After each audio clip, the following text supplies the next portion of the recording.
ustaaza jeetin itti seenee namni kun natti dirqama ta'eeti please sin dhiisetin naan taatu jee sirraa fagaadhaaf isa kanaatti waa'eef godha jeen shakkaa si galee sin fadhuu na hiiki jechuudhaaf afaanin xiqqoo numan itti dubbadhaa bakka akkan ustaaza akkamitti akkana goote naan jedhanii sodaadhaa yoon an bilbilaa jalaa kaasuu dide haadhana irra dawalchiisee natti bu'aa bakka rakkoomtuu keessan jiraa ibsaati kam na gootamee naan jedhe maal ennaani dura akkamitti na kaa godhatte hunda hin jeen wallaahi hunda gaafadhee akkanumatti bakka qaadii dhaqee ni haadha naan jennaan useetuma wanni jeeyan yeroo sanitti hoggosaniin amantitti dhufe waan hin beeku hin qabu mee takkaa dhageesse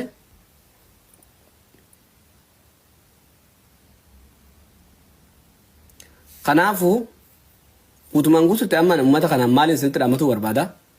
mamabbaan fayyaan qabus dhukkubees wallaa jaammaanni seenee akka inni kaleef dheengata ta'aa jiru sini galee jinniin keessa ayyitee jechuudha baaba biraa keessa seenee quban qabdan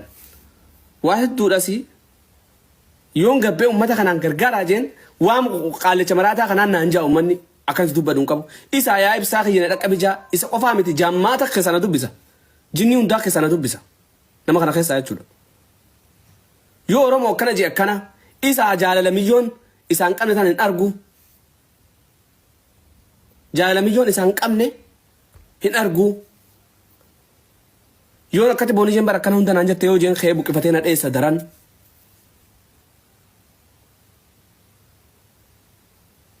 gaafuma namni tokko akka malee keessa ta'u waan ishiin balleessisan bakka baga balleessite jedhu namni sun bakka likkiin jiru oromoo beekaa jaani ture isin irra laaltan malee jaalatu sun fala gootaati wallaahi wattillaahi rabbiin sa'aa ammaa tana bakka tana nan kaasin hinoo bishaan kana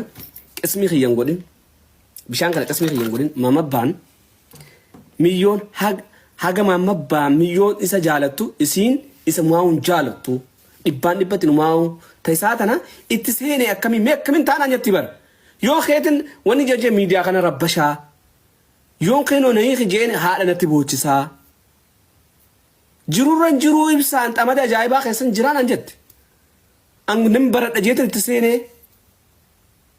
hinoo qaadiin kanaa miti no karraa waraabe waan qaadii wajji haasutti qaadiin maan kunu waan natti haasee jira wallaahi hin feetu jaanoo dhibbatti ni beeka inni akka ajaa'ibatti barreeffama isaa wajji haasoo ishiin itti ergite kana qaadii waliin haasa'uun qaadiin fuudheetti kamaamabbaan itti argu maamabbaan kuni ahwaala biraati shayxaana biraati jinnii biraati irraa ka'uu dide bakka irraa ka'uu dide mi'anti dhiyaadhee wallaahi laziim karma afaan itti kadhuu dhabe yeroodhaaf haa tasgabbaa'u yoo dandeessan biyyuma keessaa itti fuunaa waadaa seennee jirra naaf yaa ganam dandeenyu keessatti ni goona Hamzaa jiti wajjaasaa ture Hamzaa jitis deebisee ajandaa kana dheengaddan isatti himen dheengaddan wanni akkanaa uumame Hamzaa maal wayyaa jeeni dheengaddaa taan wanni akkanaa uumame maal wayyaa yaa Hamzaa jeen aboo rifattee waan biraa keessan godhin je'iini naan jee Hamzaa jee waan akkanaatu jira milyoon dhibbatti isan feetu akkam goonaa akkamitti itti himnaa jaani ture amma qaayidaa nama keenyaa gaa tuffatamne baramma karaan jannataa karaa azaabatti qayyarame jaalalaan namaaf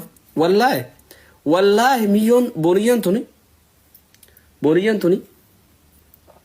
darajaa fooqii mana arabaa keessa daleeddurraa kuftee waa taati jedhe shakken budaadha ilmi namaa kun qalbiin namaa budaadha jaalalti budaadha qaadii khottume booniyyaatti arga booniyyan ollaayuu marra jirti garuu bayi khottu jaanii mee jira keenya maal hojjaa sunnee miti hojjinaa sunnee bara amma Ustaz Muhammad jaalala dhugaa kan gartee foon seenee lafee seenee dhuka seenetu isa qabatee jira. Namni immoo kan hin beekneef ni galaame. Wanni kun akka qoosaatti ilaalina warri itti qoosanii itti kofaltan rabbiin jazaa isinii kaffala. Ani yeroo hunda nama miidhame biraan dhaabbata jettanii waateen yeroo mara jechuudha. An wallaahi alazim rabbiin naaf ragaadha mucaa kana akka malee qalbiin na cabe jira. Akka malee qalbiin na cabe. Baguma rabbiin mucayyoo sun asiin godhi malee sun naannoo kana jiraatti ani hin beekne wallaahi alazim. Ilmi namaa boonuu qabu hooruu qabu. Jaalala keessa nama naqxee kaatee caafii irraan geessee kaatee irraa deebi'uu jechuun qalbii uummata islaamaarraa yoo mucayyoon sun hafte ani hin beeku an. Bar namni suuta jedheellee wal tasgabbeessee yoollee hin taaneef suutaa wanni godhaa miti sa'aatii howwaa uummanni gartee nama kafarsiisuu lafaa ka'e kana irratti ni kaan irraa buusu jechuun maaltu namatti dhaga'ama mucaa kana nuti barra jechuun obboleessa keenya mucaan kun barra ilmoo namaati barra. Namni miidhamuun namni boohuun maa nama gammachiisa. Kan kana na aarsa yeroo hedduu jechuun. Isin galaa miti erga ajandaa kun ajandaa guddaa ta'een dubbatamanii ajandaa kamtu dubbatamu mucaan kun hin miidhame qalbii cabe. Akkanadha. Waan taane mucaan kun amma mucaan kun waan biraa wanni godhe tokko hin jiru hin jaallatee hawaasa muslimaa nama gartee na deeggaruun qaba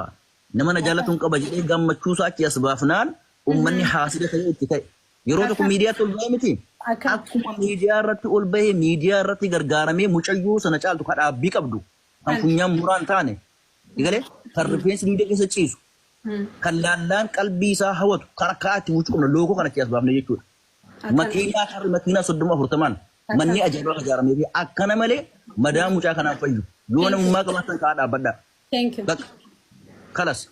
yoo namummaa isin dhagaame amma mucaan kun anamma namni akka biraan fagaanne Ustaaz Muhammad biraa akka namni fagaanne ani tun qalbiin na cabu mucaan kun meebi waa afuuchuu faatu mala. Inni galaamti. Hamzaan galatoomii guys si wajji jirra jaa please Hamzaadhaan galatoomii si wajji jirra namni kumni sadii kun guutuun Hamzaa follow godha. Hamza galatoomii obboleessoo mi'a haala kamitti hawaasni akka jajjabeessuu qabu sagantaa akkamitti qabnaa fi isa wareersuu dhiisnee isa achitti maal akka goonu please hawaasa kee kana mari'achisi. Thank you so much. Amma karaa gabaabaa wayin dubbadhaan tokkoffaa mucaan kun miidhamee jira qalbiin cabee jira mucaa kana bira dhaabbanne